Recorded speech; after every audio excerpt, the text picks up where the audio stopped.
Christoffer kan ikke bare fyre ham. Så fungerer det altså ikke. Så skal du da kan. Den spønste, der skal genansættes. Og han skal have en undskyldning. Og det kan ikke gå hurtigt nok. Det kan vi ikke. Hvis vi går ud nu og begynder at ansætte folk, du lige har fyret, så er det det samme som at indrømme, at vi har begået en fejl. Det er et meget forkert signal. Og selv i vores nuværende situation, så den mand der. Så dog. Han har passet mig godt. Jeg skal sørge for, at han får den bedst mulige ordning inden for reglerne.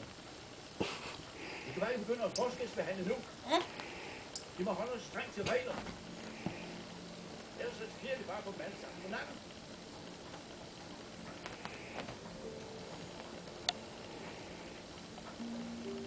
Så blev du endelig færdig.